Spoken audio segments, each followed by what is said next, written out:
दोस्तों चाहे ब्रेड हो या फिर आलू के पराठे, अगर उसके साथ मक्खन मिल जाए तो उसका स्वाद 4 गुना और ज्यादा बढ़ जाता है। ठीक ऐसे ही आप में से कई लोग किटकैट चॉकलेट को भी बड़े स्वाद से खाते हैं। ऐसे में क्या कभी आपने ये सोचने की कोशिश की है कि आपकी ये पसंदीदा चीजें आखिर बनती कैसे हैं? अगर नहीं की तो चिंता वाली कोई बात नहीं, क्योंकि आज के इस शानदार वीडियो में हम आपको ये बताने वाले हैं कि आखिर ये फूड प्रोडक्ट्स की मैन्युफैक्चरिंग कैसे होती है। और हाँ, आज की इस वीडियो में हम आपको नकली चावल बनाने की प्रोसेस के बारे में भी बताएंगे। दोस्तों वीडियो बहुत ही ज्यादा इंटरेस्टिंग है, इसलिए मेरा और वीडियो का साथ अंत तक बिल्कुल मत छोड़िएगा।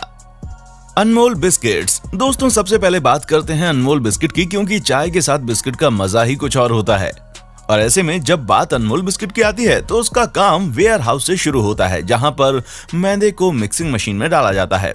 फिर बाकी के सभी इंग्रेडिएंट्स के साथ इसे मिलाकर इसका डो तैयार किया जाता है और फिर ये जो आटा बनकर तैयार होता है ना, इसे एक्सट्रूडर में डाल दिया जाता है। और जैसे ही आटा एक्सट्रूडर मशीन में जाता है, वहां पर इसकी लंबी लंबी लेयर बन जाती हैं। इन्हीं लंबी लंबी लेयर्स को छोटे छोटे पीसेस में काटकर प्रॉपर बिस्किट का आकार दिया जाता है। दोस्तों जब इन्हें बिस्किट का आकार मिल जाता है तो इन्हें बेकिंग के लिए भेज दिया जाता है।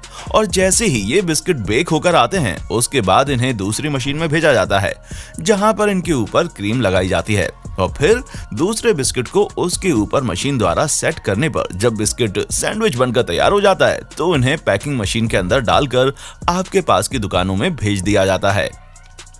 किटकैट। दोस्तों किटकैट एक ऐसी चॉकलेट है जो बच्चों के साथ साथ बड़ों को भी बहुत ज्यादा पसंद है, क्योंकि इसका टेस्ट बाकी चॉकलेट्स की तरह बहुत ज्यादा मीठा नहीं होता। और इस चॉकलेट को बनाने की प्रोसेस भी काफी ज्यादा इंटरेस्टिंग है, जहां सबसे पहले तो किटकैट के वेफर्स को बेक कर दिया जाता है। और फिर दोस्तों इस फ्रेशली बेक्ड वेफर्स को एक वर्टिकल कन्वेयर बेल्ट पर ठंडा किया जाता है। और जब ये पूरी तरह से ठंडे हो जाते हैं तब इन्हें दूसरे कन्वेयर बेल्ट से गुजारा जाता है, जहां पर इनके ऊपर सैंडविच क्रीम की एक कोटिंग की जाती है, जहां इन चॉकलेट की कोटिंग किए गए पतले पतले वेफर्स की 3 लेयर को एक के ऊपर एक करके लगाया जाता है, ताकि ये मोटी चॉकलेट में बदल जाए। और इसके बाद दोस्तों एक रोबोटिक मशीन इन वेफर्स को लंबी लाइन में कट कर देती है, जिसके बाद किटकैट चॉकलेट बनाने के लिए बस फाइनल चॉकलेट कोटिंग करनी बाकी होती है। दोस्तों इन चॉकलेट बर्स की कोटिंग करने के बाद इन्हें कन्वेयर बेल्ट से फिर से गुजारा जाता है, जहां पर ये हार्ड हो जाते हैं। और फिर अंत में किटकैट चॉकलेट को पूरी तरह से पैक करके हमारे किटकैट ब्रेक के लिए मार्केट में सेल होने के लिए भेज दिया जाता है। अमूल बटर। दोस्तों ब्रेड बटर हो या फिर गर्मा गर्म पराठे का स्वाद बढ़ाना हो, हम सबसे पहले अमूल बटर को ही याद करते हैं, क्योंकि बटर खाने वाले लोग खास करके अमूल बटर के स्वाद को कुछ ज्यादा ही पसंद करते हैं। लेकिन क्या आप जानते हैं कि इस अटरली बटरली डिलीशियस अमूल बटर को किस तरह फैक्ट्री में तैयार किया जाता है? दोस्तों सबसे पहले तो हर सुबह अमूल के बड़े बड़े टैंक अलग अलग एरियाज में बने मिल्क कोऑपरेटिव सोसाइटी से 20 मिलियन लीटर दूध लेकर फैक्ट्री पहुंचते हैं। दोस्तों यहाँ पर पहुंचने पर दूध की जांच की जाती है। क्वालिटी एश्योर करने के बाद ये दूध स्टोरेज स्लाइस में पंप कर दिया जाता है। अब दोस्तों इस दूध से बैक्टीरिया को अलग करने का काम होता है, जिसके बाद इसका सेपरेशन और पास्चराइजेशन किया जाता है, जिससे क्रीम दूध से अलग हो जाती है। इस क्रीम को लगातार 8 घंटों तक 14 डिग्री सेल्सियस पर मैच्योर किया जाता है। और फिर दोस्तों इस क्रीम को तेज प्रेशर में घुमाया जाता है, ताकि बटर अलग हो जाए और मत्था यानी कि बटर मिल्क अलग हो जाए। और फिर जो बटर निकलता है ना, उसे एक आटे के साथ गूंद दिया जाता है, ताकि आपस में ये जुड़ जाए। और फिर इसे ब्लेंडर में भेजकर इसके नमक को साथ मिला दिया जाता है, और इसी तरह अमूल बटर को इसका नमकीन स्वाद मिलता है। दोस्तों जो बटर बनकर तैयार होता है ना, उसकी क्वालिटी चेक की जाती है, और जब सब कुछ परफेक्ट होता है तो उसे पैकेजिंग के लिए भेज दिया जाता है, जहां एक मशीन बटर पेपर को बिछाती जाती है और एक बड़ी नोजल के जरिए बटर निकलकर इस पेपर पर स्प्रेड हो जाता है, जिसके बाद बटर को रेक्टेंगुलर शेप में काट कर आगे भेज दिया जाता है। तब दूसरी मशीन उसे साथ ही साथ पैक भी कर देती है। दोस्तों इस तरह आपका पसंदीदा अमूल बटर बनकर तैयार हो जाता है। Plastic rice. दोस्तों इस चीज की चर्चा आपने जोरों शोरों से सुनी होगी। आजकल चावल भी प्लास्टिक के बनकर तैयार हो रहे हैं। कई लोगों को इस बात पर विश्वास होता है तो कई लोग इसको झूठ कहकर आगे निकल जाते हैं। अब जो लोग इसे झूठ कहते हैं उनकी आंखों से पर्दा हटाने वाले हम, क्योंकि अब वाकई में प्लास्टिक वेस्ट से चावल बनने शुरू हो गए हैं। असल में दोस्तों खास तौर पर चाइना में बनकर तैयार होने वाले ये चावल कई सारे देशों में भी एक्सपोर्ट होते हैं। दोस्तों इन प्लास्टिक के चावल को बनाने के लिए सबसे पहले कई सारे प्लास्टिक वेस्ट जैसे कि प्लास्टिक बोतल और पॉलीथीन वगैरह को एक मशीन में डाल दिया जाता है, जिसमें इस प्लास्टिक को आटे का आकार दिया जाता है और फिर इन आटे की तरह बनकर तैयार हुए प्लास्टिक को दूसरी मशीन्स में डाल दिया जाता है, जो इन्हें तारों की तरह बारीक काट देती हैं। जिसके बाद दूसरी मशीन तारों के आकार में कटे हुए चावलों को बिल्कुल बारीक काटती चली जाती हैं, ताकि उनका आकार बिल्कुल चावल की तरह बना रहे। और आप खुद भी साफ साफ देख सकते हैं कि इन चावलों को देखकर ये पता नहीं चल रहा कि इन्हें प्लास्टिक से बनाया गया है, जहां कई सारे दुकानदार इन प्लास्टिक के चावलों को हमारे चावल में मिक्स करके बेच देते हैं। Peanut butter. दोस्तों अब आते हैं पीनट बटर पर, जिसे हर सेहतमंद इंसान खाना पसंद करता है क्योंकि ये सेहत के लिए काफी ज्यादा फायदेमंद होते हैं। ऐसे में इन्हें बनाने का प्रोसेस भी काफी सिंपल है, क्योंकि सबसे पहले फार्म से मूंगफली को मंगाया जाता है, जिसके बाद इनको मशीन में डाला जाता है, जहां पर इन मूंगफली के छिलकों को दानों से अलग कर दिया जाता है।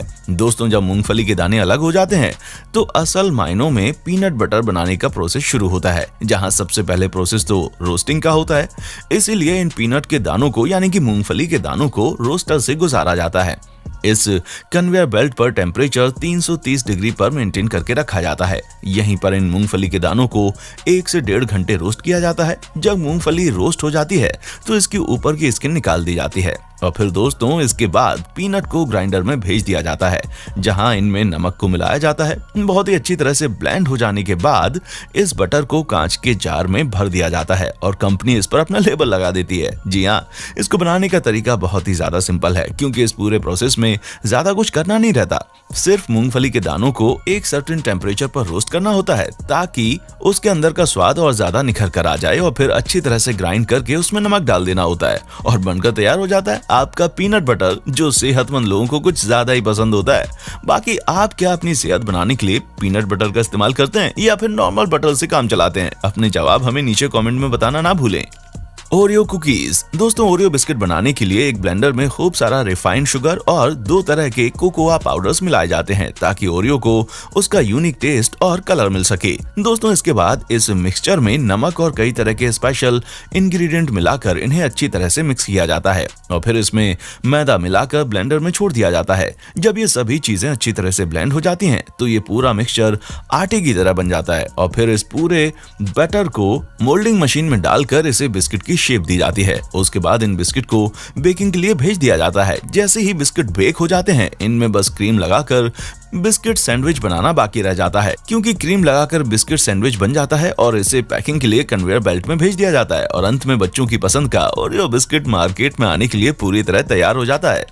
Coconut water. जैसा कि हम सभी जानते हैं कि नारियल का पानी न केवल स्वादिष्ट होता है बल्कि काफी ज्यादा हेल्दी भी होता है। इसी वजह से हर कोई ये रेकमेंड करता है कि सुबह उठकर नारियल का पानी पीना जरूर चाहिए। आपके दिन की शुरुआत बिल्कुल फ्रेश तरीके से हो जाएगी। लेकिन क्या आपने कभी ये सोचा है कि पेड़ से लेकर पैकेट में पैक नारियल को किस तरह तैयार किया जाता है? दोस्तों इसके मैन्युफैक्चरिंग में सबसे पहले तो बिल्कुल टॉप क्वालिटी के नारियल को थाईलैंड और वियतनाम जैसे देशों से हार्वेस्ट करके मंगवाया जाता है, क्योंकि ये जगह अपने नारियल के लिए बहुत ही ज्यादा फेमस है। दोस्तों इसके बाद इन सभी कोकोनट्स को फैक्ट्री में भेजा जाता है, जहां पर इनके अंदर छेद करके पानी निकाला जाता है और उसे एक टैंक में स्टोर किया जाता है।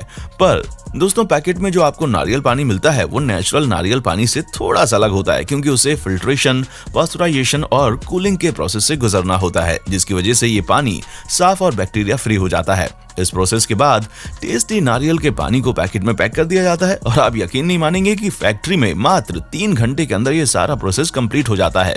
तो दोस्तों आज के लिए बस इतना ही। उम्मीद है कि आपको अपने फेवरेट फूड आइटम्स के बनने का प्रोसेस काफी ज्यादा पसंद आया होगा। बाकी आपका इस पर क्या कहना है हमें नीचे कमेंट बॉक्स में आकर जरूर बताएं। वीडियो अच्छी लगी है तो इसे लाइक करें, चैनल को सब्सक्राइब करें और बेल आइकन को प्रेस करना बिल्कुल ना भूलें।